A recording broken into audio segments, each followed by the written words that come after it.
Hello friends.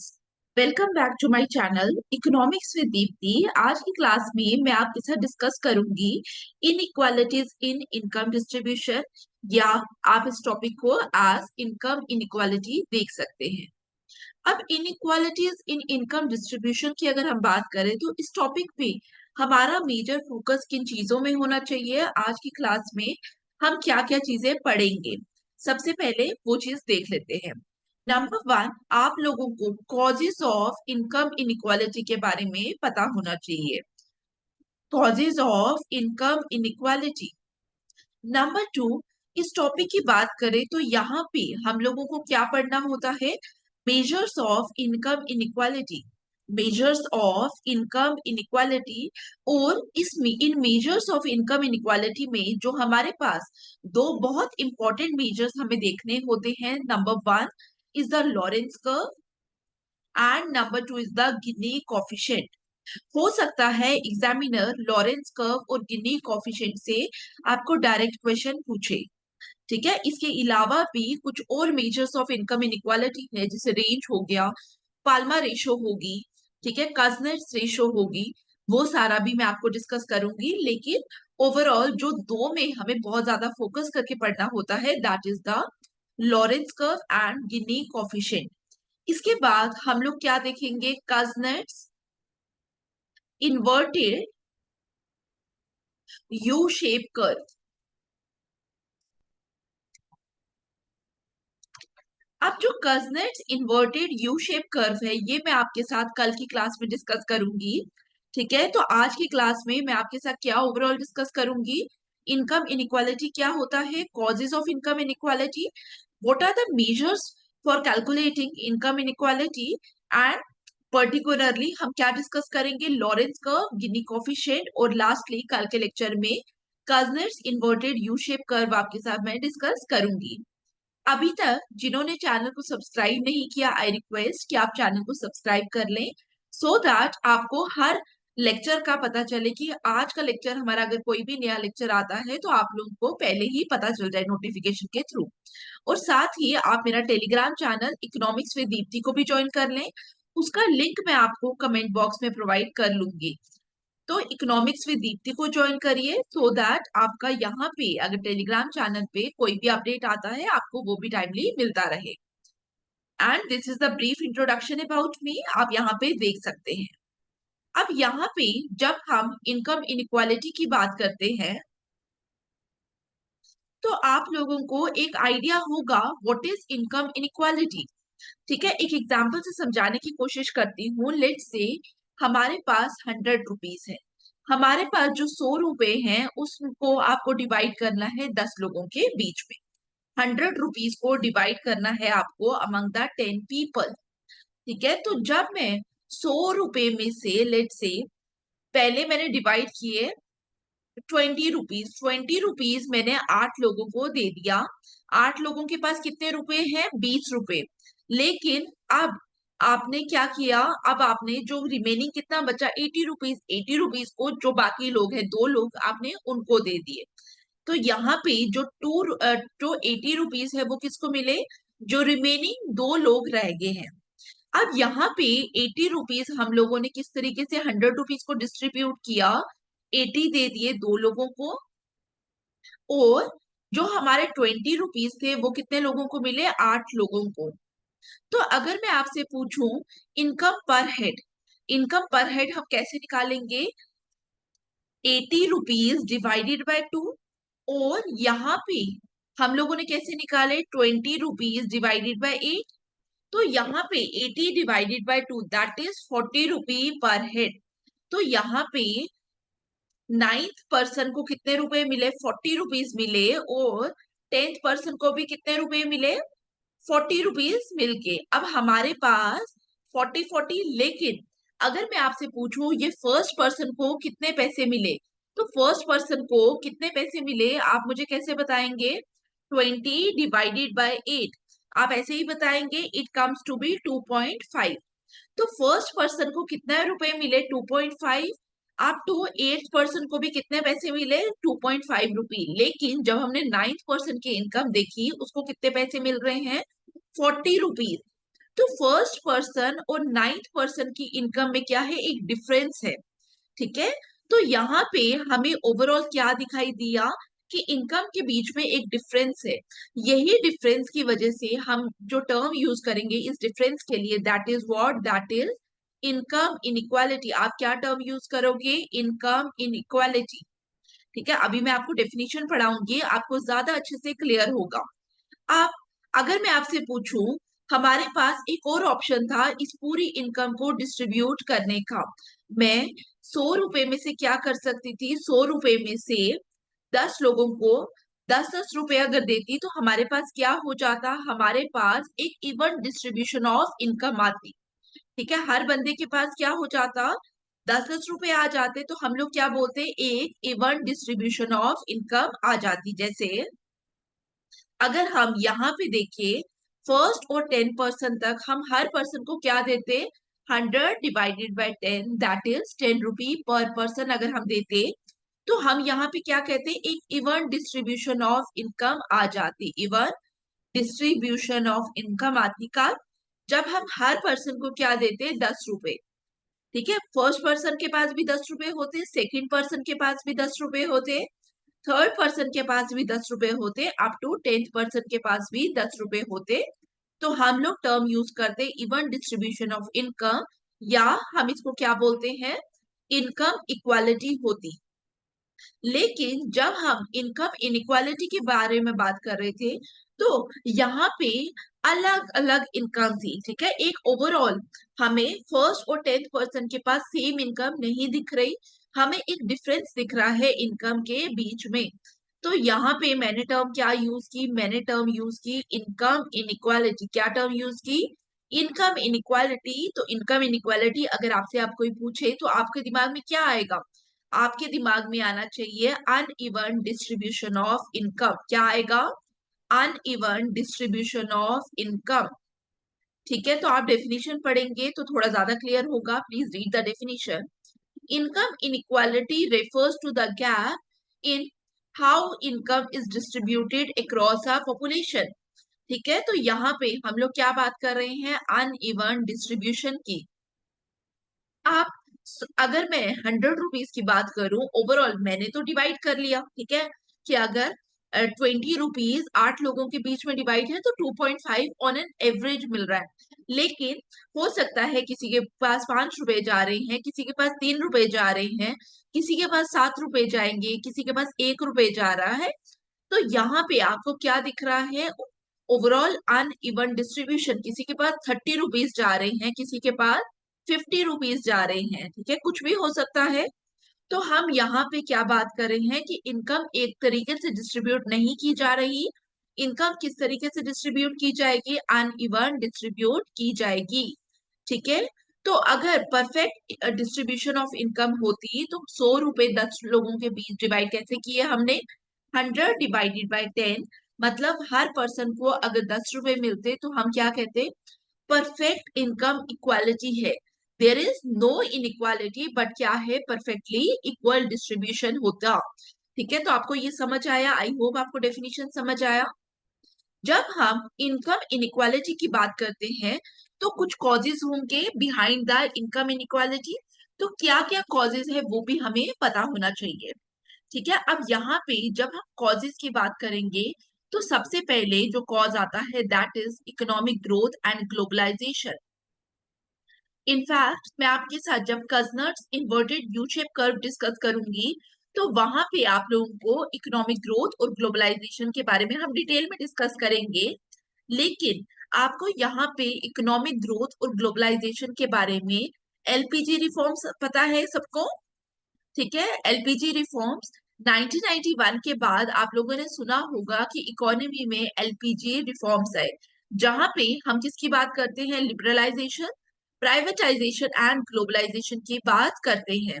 हम लोग क्या बोलते हैं, ग्लोबलाइजेशन के आने के बाद, 1991 के आने के बाद, उस समय जब एलपीजी रिफॉर्म्स आए, इकोनॉमी में ग्लोबलाइजेशन आया।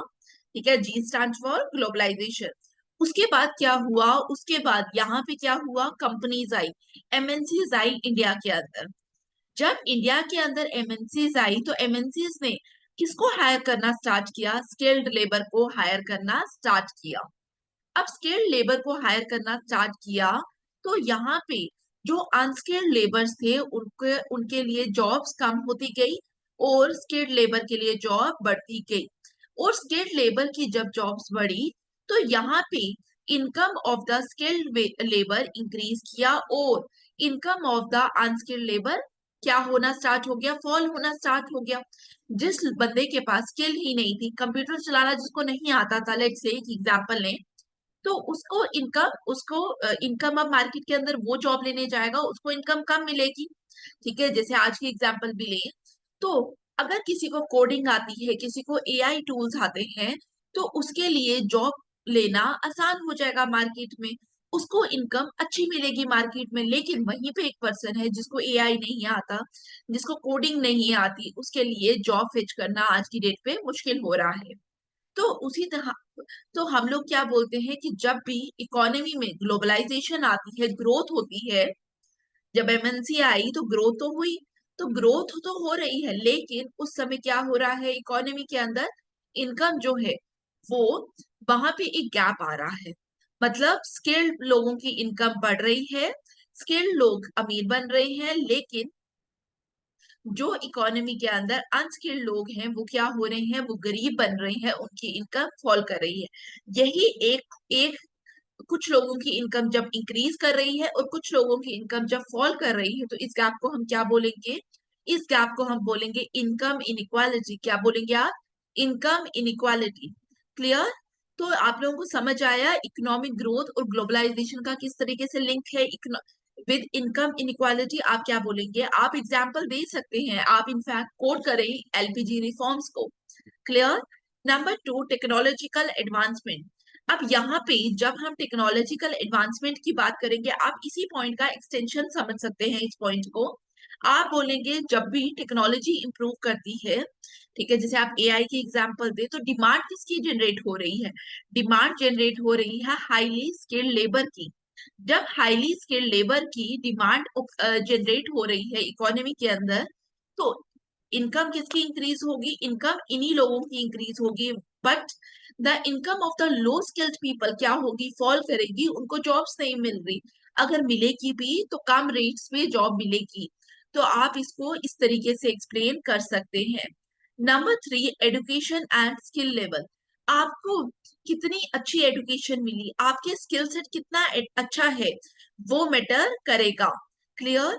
तो आप यहाँ पे एजुकेशन के ऊपर इस तरीके से बात कर सकते हैं। ठीक है कि यहाँ पे फिर से एजुकेशन डिस्पैरिटीज अगर होंगी, ठीक है, कोई गांव पे अगर बच्चा पढ़ रहा है तो उसकी एजुकेशन बहुत अच्छी नहीं हो सकती।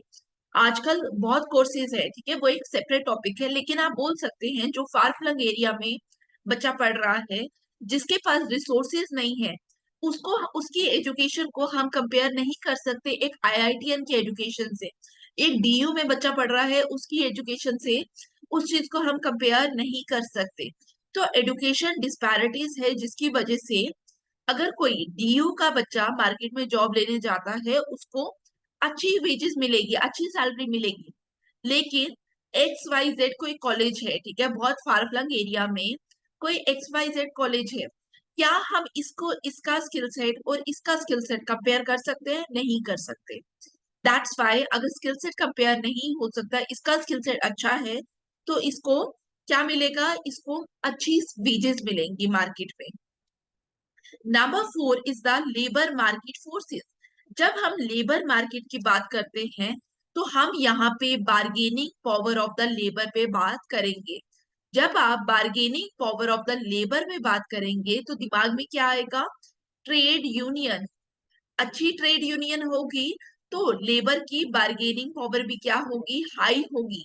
ठीक है, उसके पास वेजेस अच्छी मिलेगी, सैलरीज अच्छी मिलेगी, जहां पे ट्रेड यूनियन अच्छी होगी। लेकिन कहीं पे ऐसा लेबर काम कर रहा है जहां पे उसकी बार्गेनिंग पावर ही नहीं है, जहां पे excessive supply of labour force है लेकिन डिमांड फॉर लेबर बहुत कम है, तो वहां पे आप कंपैरिजन कर सकते हैं। ओवरऑल अगर आपको बेसिक रख समझ आ रहा है तो आप पॉइंट्स को एक्सप्लेन कर सकते हैं।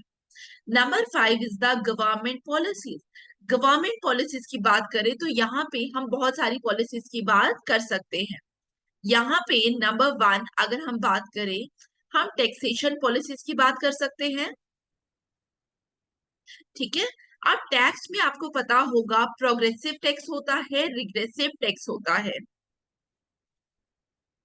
जो मैं पॉइंटर्स बोल रही हूँ, आई रिक्वेस्ट कि आप नोटबुक और पेन लेकर बैठिए सो दैट आप चीजों को लिखें। ठीक है, आप रफ लैंग्वेज में लिखे, आप लोग उसको लिख सकते हैं। तो रिग्रेसिव टैक्स की बात करते हैं हम यहाँ पे। जब हम प्रोग्रेसिव टैक्सेशन की बात करेंगे तो प्रोग्रेसिव टैक्स वो टैक्स होता है जो रिच पीपल के ऊपर ज्यादा लगता है। मतलब अगर आपकी इनकम इंक्रीज करेगी तो टैक्स भी इंक्रीज करेगा। मतलब यहाँ पे कहने का मतलब ये है कि ये वो टैक्स है जो रिच ज्यादा पे करेगा। Rich will pay more tax in this case, progressive tax के केस में। लेकिन पुअर जिसकी इनकम कम है वो क्या करेगा, poor will pay less tax.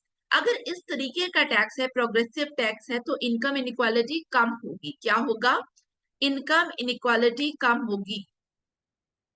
लेकिन जब हम रिग्रेसिव टैक्स की बात करेंगे तो ये वो टैक्स है जो क्या है, जो इनकम बढ़ेगी तो टैक्स क्या होगा, टैक्स कम होगा। ये टैक्स हम इनडायरेक्ट टैक्स इन इंडिया को अगर आप देखेंगे तो वहां पे रिग्रेसिव टैक्स की बात की जाती है। ठीक है, लेकिन डायरेक्ट टैक्स की बात कहाँ पे, इंडिया में जो डायरेक्ट टैक्स है, इनकम टैक्स की बात की जाती है, दैट इज प्रोग्रेसिव टैक्स। ठीक है, आपको इतना ही पता होना चाहिए। जब मैं आपके साथ पब्लिक फाइनेंस डिस्कस करूंगी इन डिटेल, हम टैक्सेशन को डिस्कस करेंगे, progressive tax, regressive tax and so on. फिर इसी तरीके से सोशल वेलफेयर प्रोग्राम्स की बात की जाती है। अगर गवर्नमेंट के बहुत सारे सोशल वेलफेयर प्रोग्राम्स होंगे तो यहाँ पे क्या होगा, यहाँ पे लेट से कोई प्रोग्राम है, ठीक है, गवर्नमेंट का कोई प्रोग्राम है फॉर रेजिडेंट्स, आपको गवर्नमेंट सब्सिडी दे देती है घर बनाने के लिए। तो यहाँ पे क्या मतलब हुआ इस चीज का, यहाँ पे इस चीज का मतलब हुआ कि गवर्नमेंट आपके बिहाफ में क्या कर रही है, एक्सपेंडिचर कर रही है। अगर गवर्नमेंट आपको सब्सिडी नहीं देती तो सारा पैसा आपको पॉकेट से खर्च करना पड़ता। ठीक है, घर के लिए हो गया, आयुष्मान भारत स्कीम हो गई, इस सब के लिए पैसा कहाँ से आ रहा है, गवर्नमेंट से आ रहा है। तो इसका मतलब आपकी पॉकेट पे बर्डन कम पड़ रहा है। ठीक है, यही मतलब हुआ। या गवर्नमेंट स्कूल्स है एजुकेशन के लिए, अब आपकी पॉकेट में पैसा कम, पैसे का प्रेशर कम है। तो अब जब आप मार्केट में जाएंगे, आपके पास कुछ पैसा गवर्नमेंट आप लोगों के लिए प्रोवाइड कर रही है, तो अब आप क्या कर सकते हैं, आप बार्गेन कर सकते हैं। किसके साथ, विद द एम्प्लॉयर, कि मुझे थोड़ा बेटर वेज प्रोवाइड करो, बिकॉज कुछ पैसा आपका सोशल वेलफेयर स्कीम से आ रहा है। ठीक है, तो अगर हम लोग इस पॉइंट से क्या कंक्लूड करेंगे, अगर गवर्नमेंट की सोशल वेलफेयर स्कीम्स अच्छी होगी तो इनकम इनइक्वालिटी क्या हो सकती है, रिड्यूस हो सकती है, इनकम इनइक्वालिटी विल रिड्यूस। लेकिन अगर सोशल वेलफेयर स्कीम्स अच्छी नहीं होगी तो इनकम इनइक्वालिटी क्या होगी, इंक्रीज करेगी। क्योंकि सोशल वेलफेयर स्कीम्स किसके लिए होती है, social welfare scheme is meant for the poor people. तो पुअर पीपल को अपलिफ्ट करने के लिए ही ये स्कीम है।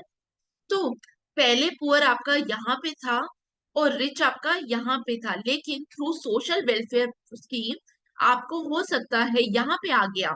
अब रिच और पुअर का डिवाइड कम हो गया, नाउ इतना ही डिवाइड है, पहले कितना ज्यादा था, इतना था।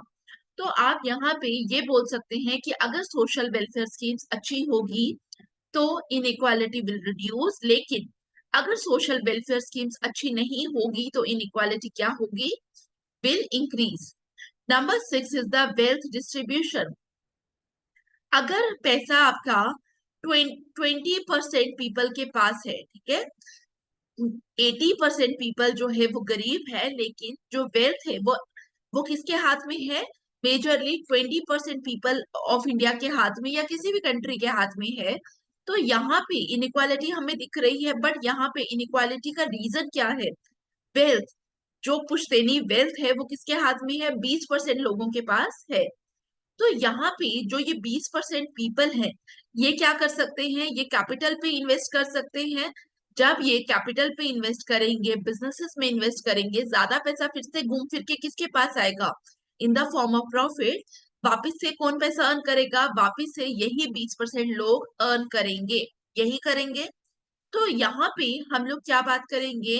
हम लोग बात करेंगे कि कैपिटल के अगर आपकी वेल्थ डिस्ट्रीब्यूशन जो है वहां पे इनइक्वालिटी दिखाई देती है, वेल्थ इनइक्वालिटी दिखाई देती है, तो wealth inequality will further leads to income inequality, क्योंकि अब जो ये 20% के पास जो पैसा पड़ा है वो क्या करेंगे? वो किसी स्टार्टअप पे लगाएंगे, किसी फैक्ट्री पे लगाएंगे, जो अल्टीमेटली इन्हीं लोगों की इनकम को इंक्रीज करेगा।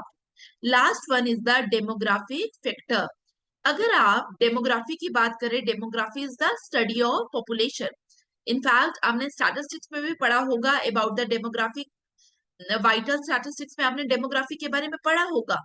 तो जब हम पॉपुलेशन की बात कर रहे हैं, तो आपकी पॉपुलेशन अगर कहीं अच्छे पॉश एरिया में रहती है, ठीक है, तो वहां पे उनके पास अपॉर्चुनिटी ज्यादा होगी। ठीक है, अर्बन एरिया में जो पॉपुलेशन है उसके पास क्या होगा? उसके पास इनकम अर्न करने के लिए अपॉर्चुनिटी ज्यादा होंगी। ठीक है, लेकिन जो रूरल एरिया के अंदर रह रही है उसके पास क्या होगा? इनकम कम होगी। इनफैक्ट मैंने आपको लास्ट वीडियो में जब मैंने आपको पढ़ाया था तब भी मैंने आपको ये चीज बताई थी, रूरल अर्बन डिवाइड के बारे में। मैंने आपको वहां पे भी बोला था जो रूरल एरिया में है डिसगाइज अनएम्प्लॉयमेंट याद आ रहा है? मैंने आपको पढ़ाया है। ठीक है, तो यहाँ पे इनके पास अपॉर्चुनिटीज ही नहीं है। जब अपॉर्चुनिटीज नहीं है पैसा कमाने की, तो इनकी इनकम क्या होगी? इनकी इनकम कम होगी। इनकम कम मीन्स इनके अल्टीमेटली यहाँ पे इनकम ज्यादा, वहां पे इनकम कम, तो दोनों के बीच में हमें क्या दिखाई देगा? Income inequality. क्लियर? तो these are the causes of income inequality. Clear? तो अगर ये क्वेश्चन आ जाए, आपको पॉइंटर्स पता होने चाहिए, एटलीस्ट 7 पॉइंट तो लिख कर आओगे। इसके अलावा ऐड करिए और पॉइंट्स। ठीक है, आप खुद से सोचिए इनकम इनइक्वालिटी किस किस रीजन की वजह से हो सकती है। क्लियर? अब इसके बाद हमें क्या देखना है? हमें मेजरमेंट ऑफ इनकम इनइक्वालिटी देखना है। मेजरमेंट ऑफ इनकम इनइक्वालिटी की बात करें तो यहाँ पे हम लोग कुछ मेजर्स के बारे में पढ़ेंगे, कुछ इंडेक्सेस के बारे में पढ़ेंगे। That is Lorenz curve, Gini coefficient, range, coefficient of variation, Palma ratio and Kuznets ratio. देखिए, एग्जाम में अगर आपको एग्जामिनर लॉरेंस कर्व और गिनी कोएफिशिएंट के बारे में पूछेगा तो आपको वही लिखना है। लेकिन समहाउ एग्जाम में एग्जामिनर आपको अगर डायरेक्टली पूछे explain the measurement of income inequality, ठीक है, या discuss the measurement of income inequality, तो आप यहाँ पे इन 6 पॉइंट्स के बारे में बताएंगे। ठीक है, इसके अलावा भी कुछ पॉइंट्स है। ठीक है, आप जहां पे भी पढ़ रहे होंगे कुछ रेफरेंस मटेरियल में भी उसमें कुछ एक्स्ट्रा पॉइंट्स हो तो आप उनको भी इंक्लूड कर सकते हैं। तो यहाँ पे सबसे पहले अगर हम लॉरेंस कर्व की बात करें, तो एक इकोनॉमिस्ट हुए हैं लॉरेंस, उन्होंने एक ग्राफ दिया। उन्होंने बोला कि जब भी हमें इनकम इनइक्वालिटी को मेजर करना है तो हम कैसे करेंगे? हम by using a graph measure कर सकते हैं। इन्होंने कोई वैल्यू के बारे में बात नहीं की, इन्होंने सिर्फ बोला कि हम ये बता सकते हैं कि कहाँ पे इनकम इनइक्वालिटी ज्यादा है और कहाँ पे इनकम इनइक्वालिटी कम है। जैसे मैं आपको ग्राफ के थ्रू समझाने की कोशिश करूंगी, इसको थोड़ा ध्यान से समझना। अगर आपको लॉरेंस कर्व समझ आ जाएगा तो बाय यूजिंग लॉरेंस कर्व हम गिनी कोएफिशिएंट को भी समझने की कोशिश करेंगे।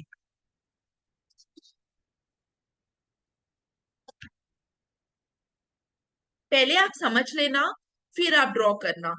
ठीक है, लेकिन नोटबुक और पेन लेकर बैठिए। और अभी तक जिन्होंने वीडियो को लाइक नहीं किया, please like it, share it, subscribe and comment. और अगर आपको कभी भी कोई भी डाउट होता है रिगार्डिंग एनी टॉपिक, आप मुझे कमेंट सेक्शन पे पूछ सकते हैं। यहाँ पे हम लोग किसकी बात कर रहे हैं? हम इनकम इनइक्वालिटी की बात कर रहे हैं। तो मैंने आपको क्या बताया था? मैंने आपको बोला था कि 100 रुपए और नंबर ऑफ पीपल, यही बात की थी। तो इसका मतलब हम यहाँ पे इनकम की बात करेंगे और किसकी बात करेंगे? पॉपुलेशन की बात करेंगे, इनकम रिसिपेंट्स की बात करेंगे। तो यहाँ पे जो वाई एक्सिस है हमारा, वहां पे हम क्या लिखेंगे? Percentage of income. कहीं कहीं आपको क्यूमुलेटिव परसेंटेज ऑफ इनकम भी दिखाई देगा। आप दोनों में से कुछ भी लिख सकते हैं। क्यूमुलेटिव का मतलब होता है टोटल, ठीक है। Cumulative stands for total. यहाँ पे हम लोग जीरो से स्टार्ट होते हैं और 100 तक लेकर जाते हैं। 100 स्टैंड्स फॉर 100% ऑफ इनकम, मतलब टोटल इनकम। 100 का मतलब क्या है? Total income. और एक्स एक्सिस पे हम लोग क्या लिखते हैं? एक्स एक्सिस में हम लिखते हैं percentage of income recipients. Income recipients, जिनको इनकम मिल रही है उनका। यहाँ पे भी हम जीरो से स्टार्ट करेंगे और 100 तक जाएंगे। टोटल परसेंट, 100% मतलब टोटल, जो टोटल लोग हैं जो इनकम रिसीव कर रहे हैं। तो यहाँ पे हम लोग क्या करेंगे? 0 to 100 जाएंगे। अब यहाँ पे देखिए, इस चीज को ध्यान से समझना। लेट से मैं 10-10 का गैप ले रही हूँ। 10, 20, 30, 40, 50, 60, 70, 80, 90, 100, ठीक है। लेकिन जब आप ड्रॉ करें, आप 100, आप जैसी मर्जी इसको डिवाइड कर सकते हैं। 25, 50, 75, 100 भी ले सकते थे, 50, 100 भी ले सकते हैं। इट डिपेंड्स अपॉन यू, आप क्या लेना चाहते हैं। अगर आपको किसी बुक में ये जो गैप्स दिख रहे हैं, ये 50, 25 से 50, 75, 100 ऐसा दिखे, वो भी ओके है। या 20, 40, 80 इस तरीके से गैप्स दिखे, वो भी सही है, ठीक है। आप जैसा लेना चाहें ले सकते हैं, तो सब सही होगा। क्लियर? ठीक है, तो गैप में कंफ्यूज नहीं होना है। अगर आपको कहीं गैप दिखता है, जिस तरीके का मैंने आपको अभी बता दिया, दोनों सेम है। यहाँ पे एक 45 डिग्री की मैं लाइन लूंगी, ठीक है। मेरी थोड़ी सी लाइन यहाँ पे हो सकता है थोड़ी आपको समझ ना आए, या थोड़ी लाइन टेढ़ी बन रही है, ठीक है। लेकिन आपको पेन, आपकी नोटबुक में बनाना आपके लिए आसान है, तो आप थोड़ा सा ध्यान से बनाना। It is a 45 degree line. 45 degree line का मतलब क्या है? यहाँ पे ये लाइन क्या रिप्रेजेंट कर रही है? इसको हम बोलते हैं लाइन ऑफ इक्वालिटी। क्या बोलेंगे आप इसको? Line of equality. Line of equality में हमें क्या दिखाई देता है? यहाँ पे 10% पीपल, मेरा थोड़ा लाइन के बाहर आ रहा है लेकिन आपको मैं समझा रही हूँ, थोड़ा ध्यान से समझना। 10% पीपल को कितनी इनकम मिलेगी? 10% इनकम किसके पास है? 10% पीपल के पास। लाइकवाइज 20% इनकम, 20% आपकी इनकम किसके पास है? 20% income is held by 20% people, ठीक है। 20% income is held by 20% people, ठीक है। तो मेरी थोड़ी सी, मैंने आपको बोला कि थोड़ा गैप गलत होगा। आप जब नोटबुक में बनाएंगे, आपको ये ड्रॉ नहीं करना, मैं सिर्फ समझाने के लिए बता रही हूँ। लाइन ऑफ इक्वालिटी क्या बता रही है कि जो 10% लोग हैं, उस वो कितनी इनकम होल्ड कर रहे हैं? वो 10% ऑफ द इनकम होल्ड कर रहे हैं। लाइक वाइज 20% पीपल आपकी कितनी इनकम होल्ड कर रहे हैं? They hold your 20% of income. 30% people के पास 30% इनकम है। लाइकवाइज 40% पीपल के पास 40% है, और 100% पीपल के पास 100% है। क्लियर? अगर मैं आपसे पूछूं, according to line of equality 50% people के पास कितने इनकम है? आप मुझे बोलेंगे 50% इनकम है। क्लियर? मैं इसको वापिस से ड्रॉ कर देती हूँ। अब यहाँ पे जब आप भी ड्रॉ करेंगे, आपको लाइन ऑफ इक्वालिटी समझ आ गया, ठीक है। लेकिन आपको ये सब ड्रॉ नहीं करना, ठीक है। आप, क्योंकि आपके पास भी ग्राफ नहीं होगा, थोड़ा सा आपको भी एरर आएगा वहां पे जब आप इसको ड्रॉ करेंगे ना। तो आपको इस तरीके से शो नहीं करना, ठीक है। आप रफ आइडिया मैंने आपको बता दिया कि क्या बता रहा है वो। अब आपको सिर्फ किस पे फोकस करना है? अब आपको सिर्फ ग्राफ पे फोकस करना है। ये वाला फ्रेश ग्राफ है जो आपको बनाना है। तो यहाँ पे क्या हमने लिया था? क्यूमुलेटिव परसेंट ऑफ इनकम, और यहाँ पे परसेंट ऑफ पॉपुलेशन लिख, परसेंट ऑफ इनकम रिसिपेंट्स लिख लो, या cumulative percent of income recipients लिख लेना, ठीक है। तो यहाँ पे 10, 20, 30, 40, 50, 60, 70, 80, 90, 100, ठीक है। मेरा गैप भी थोड़ा करेक्ट नहीं आ रहा, आप थोड़ा सा आराम से बनाना, आपका जैसे ग्राफ बनाते हैं वैसे।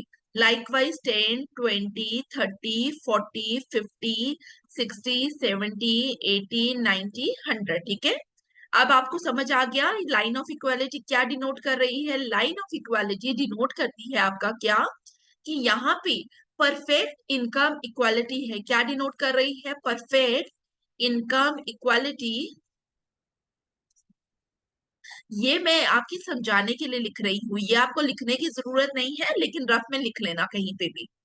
अब यहाँ पे हमें क्या बनाना है? एक लॉरेंस कर्व। लॉरेंस कर्व आपकी इस तरीके से कर्व बनेगी।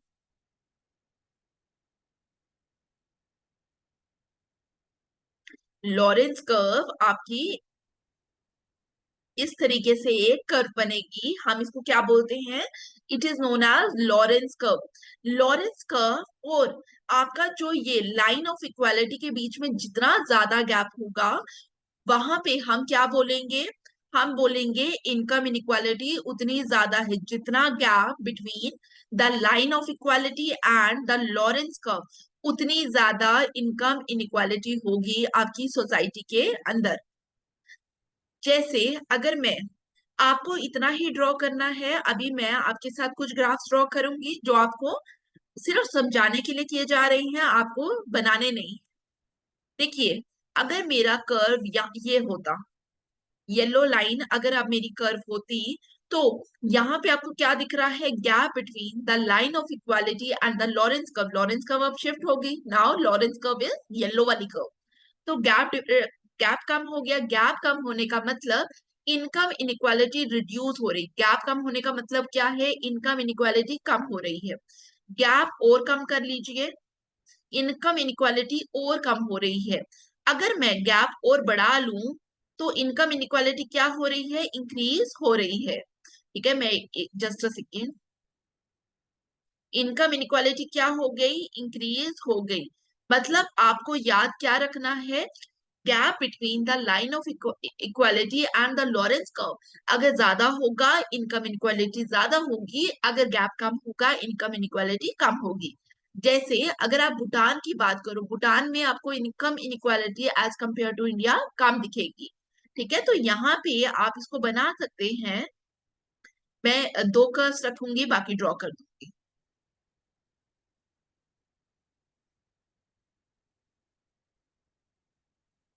मैं बोल सकती हूँ, ये वाली जो मेरी कर्व है,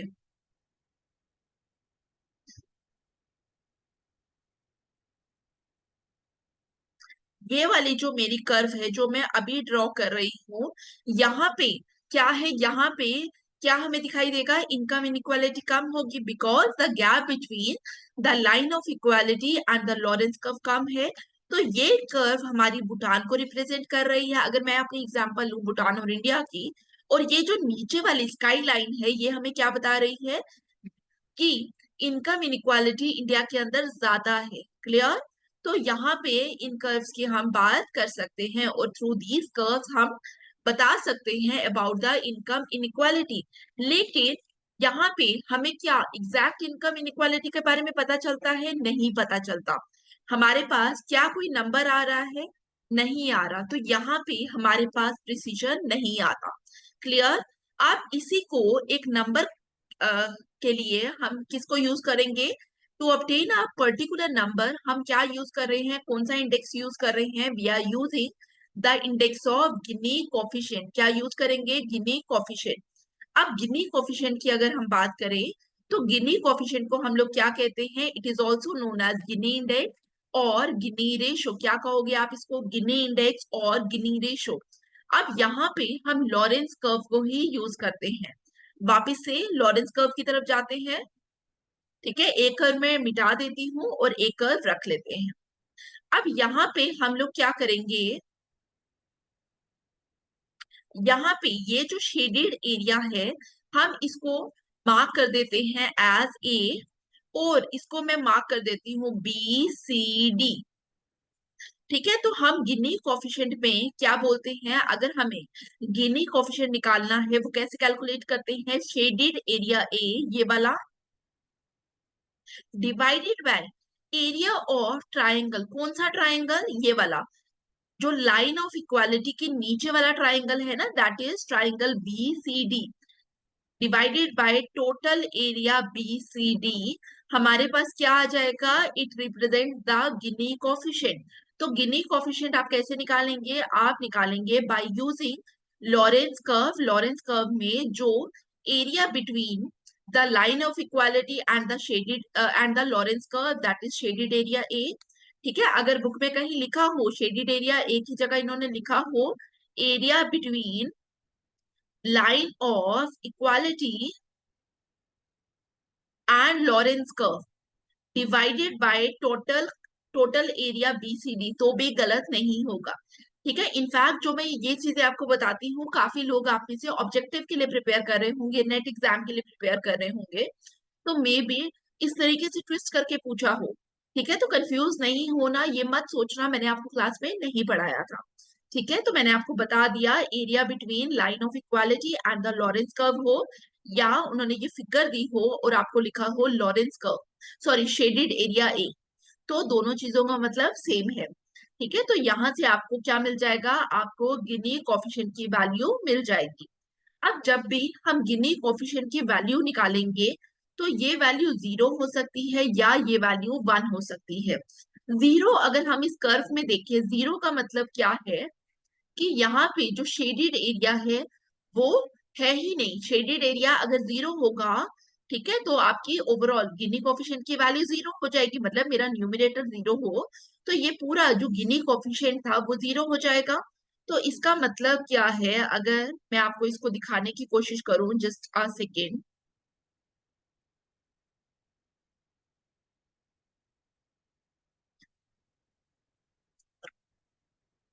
जस्ट अ सेकेंड।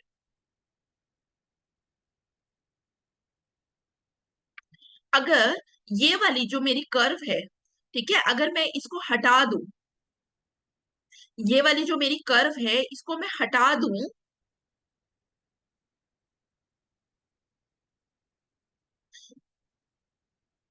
जस्ट हाँ, अगर मैंने इसको हटा दिया, ये ए एरिया ऑटोमेटिकली क्या हो गया, हट गया, तो मेरा क्या आ जाएगा, शेडेड एरिया की वैल्यू 0 हो गई। 0 divided by total area BCD, it comes to be 0। तो गिनी कोफिशिएंट 0 हो गया, मतलब हम परफेक्ट इक्वालिटी की लाइन में है, हम लाइन ऑफ इक्वालिटी में है, यही मतलब हुआ इस चीज का। तो लाइन ऑफ इक्वालिटी में अगर आप हो, तो ऑटोमेटिकली इट इंडिकेट्स कि इकोनॉमी में, सोसाइटी में क्या है, परफेक्ट इक्वालिटी है। लेकिन अगर हम वन में है, वन का मतलब क्या हुआ, गिनी कोफिशिएंट में वापस आइए, shaded area divided by total area B C D, मतलब न्यूमिनेटर और डिनोमिनेटर बराबर हो जाए। न्यूमिनेटर और डिनोमिनेटर बराबर होने का मतलब, अगर मेरी लॉरेंस कर्व इस तरीके से बने, ठीक है, इसी को ओवरलैप कर रही हूं मैं, बेसिकली मेरी थोड़ी लाइन से बाहर जा रही है, ठीक है, लेकिन आप कॉपी में बनाएंगे तो आपको मैं समझाने के लिए, मतलब मेरा जो बीसीडी एरिया है वही मेरी लॉरेंस कर्व भी हो जाए, तो मतलब बहुत ज्यादा इनइक्वालिटी, परफेक्ट इनइक्वालिटी की स्टेज हम इसको बोलते हैं। क्या बोलेंगे आप इसको, परफेक्ट इनइक्वालिटी की स्टेज बोलेंगे। ठीक है, समझ आया। अब यहाँ पे इनइक्वालिटी को एक्सप्लेन करने के लिए एक इकोनॉमिस्ट टोडेरो हुए हैं, आई आई थिंक आपने बुक भी पढ़ी होगी टोडेरो की। ठीक है, तो टोडेरो हुए हैं, उन्होंने बोला कि गिनी कोफिशिएंट की अगर वैल्यू 0.5 एंड 0.7 के बीच में हो, अगर आपकी गिनी कोफिशिएंट की वैल्यू जो 0 और 1 के बीच में है, गिनी कोफिशिएंट लाइज बिटवीन 0 एंड 1, और 0 और 1 के बीच में अगर हम इस रेंज में बात करें 0.5 0.7, तो हम लोग क्या बोलेंगे, ये वो कंट्रीज है जहां पे बहुत ज्यादा अनइक्वल डिस्ट्रीब्यूशन ऑफ इनकम होगा। क्या होगा, बहुत ज्यादा अनइक्वल डिस्ट्रीब्यूशन ऑफ इनकम। लेकिन अगर आप गिनी कोफिशिएंट में इस रेंज में हो 0.2 और 0.35, तो यहाँ पे ये वो रेंज है जिसको हम लोग क्या बोल रहे हैं, nearly equitable distribution of income. तो 0.2 टू 0.35 की अगर आप रेंज में हो, तो हम लोग क्या बोलेंगे, आपको यहाँ पे क्या दिखेगा, अकॉर्डिंग टू टोडेरो, लिख लेना कहीं पे आप, अकॉर्डिंग टू टोडेरो ये वो रेंज है जहां पे हमें क्या दिखाई देगा, इक्विटेबल डिस्ट्रीब्यूशन ऑफ इनकम, लेकिन यहाँ पे अनइक्वल डिस्ट्रीब्यूशन ऑफ इनकम हमें दिखाई देगा। क्लियर? समझ आया आपको गिनी कोएफिशिएंट के बारे में, लॉरेंस कर्व के बारे में? ठीक है, तो गिनी कोएफिशिएंट और लॉरेंस कर्व अगर आपको पता चल गया, रे आप तीसरे की बात करते हैं, दैट इज रेंज। देखिए जो रेंज है ओवरऑल हम इसको एक अच्छा मेजर नहीं मानते, इनकम इनइक्वालिटी को मेजर करने के लिए हम इसको अच्छा मेजर नहीं मानते। क्यों नहीं मानते? बिकॉज यहाँ पे हम क्या करते हैं, अगर यहाँ पे हम सबसे पुअरेस्ट पर्सन और सबसे रिचेस्ट पर्सन की इनकम का कंपैरिजन करने की बात करते हैं, यहाँ पे हम रेंज में कैसे कैलकुलेट करेंगे? रेंज में हम डिफरेंस लेंगे between the income of the richest person and the income of the poorest person, that is ym minus y1 divided by, हम इसको डिवाइड किससे करते हैं? मीन से। मीन मतलब एवरेज पर्सन की इनकम। मीन आपको पता है ना, स्टैटिस्टिक्स में पढ़ा होगा। ठीक है, मीन क्या है? Average income. ठीक है, मीन आप कैसे निकालते हैं? Total income divided by total population. ठीक है, आप इस तरीके से मीन निकाल लेना। ठीक है, तो यहाँ पे हम इसको कैसे कैलकुलेट करेंगे रेंज को? Y M is the income of the richest person and Y one is the income of the poorest person. तो यहाँ पे आपने निकाल लिया मीन रेंज। फिर आता है हमारा coefficient of variation. Coefficient of variation में हम क्या करते हैं, हम यहाँ पे स्टैंडर्ड डेविएशन को भी लेते हैं। किसको लेंगे? स्टैंडर्ड डिविएशन को। ठीक है, जब आप लोग वहां पे मेजर्स ऑफ डिस्पर्शन पढ़ेंगे स्टैटिस्टिक्स में, या आपने पढ़ा होगा, तो आप लोगों को पता होगा मीन क्या है, स्टैंडर्ड डिविएशन क्या है। ठीक है, अभी मैं आपको बता दूं हम इसको कैसे कैलकुलेट करते हैं। It is calculated as standard deviation divided by mean.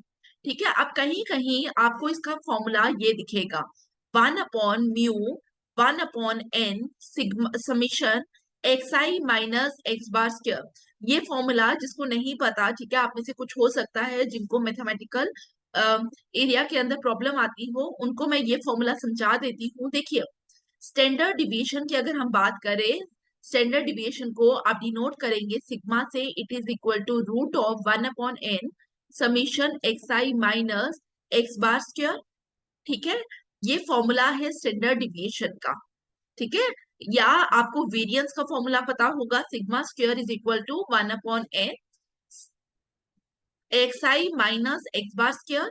तो हमने क्या किया, उस वेरिएंस की जगह स्टैंडर्ड डिविएशन निकालना है, तो स्क्वायर है तो रूट आ जाएगा। ठीक है, तो यहां से स्टैंडर्ड डिविएशन का फॉर्मूला निकाला। अब हमने लिखा standard deviation divided by mean. तो यहाँ पे मैंने, अगर मैं इसको हटा दूं तो मैं इसको लिखूंगी one divided by mean. Mean is mu, this is equal to 1/म्यू 1/n समीशन एक्स आई माइनस एक्स बार का स्क्वायर। तो हमने इस तरीके से फॉर्मूला लिखा, आप लोग ये फॉर्मूला याद कर लो। ठीक है, अगर आप लोग स्टैटिस्टिक्स अभी पढ़ चुके हैं तो ये फॉर्मूला भी याद कर लेना। ठीक है, क्लियर हो गया कोफिशिएंट ऑफ वेरिएशन। अब यहाँ पे जब हम कोफिशिएंट ऑफ वेरिएशन के बारे में बात करेंगे, तो यहाँ पे कुछ वैल्यूज को आपको याद रखना है।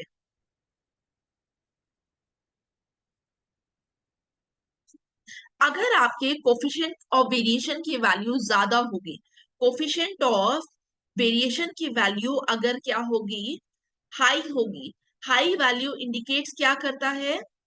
High value indicates high income inequality, high income inequality. आप यहाँ पे एग्जाम में आपको ऑब्जेक्टिव पेपर अगर आप कोई लिख रहे होंगे, तो वहां पे अगर आपको ऑप्शन में आता हाई इनकम इक्वालिटी या लो इनकम इक्वालिटी, तो आप क्या मार्क करेंगे?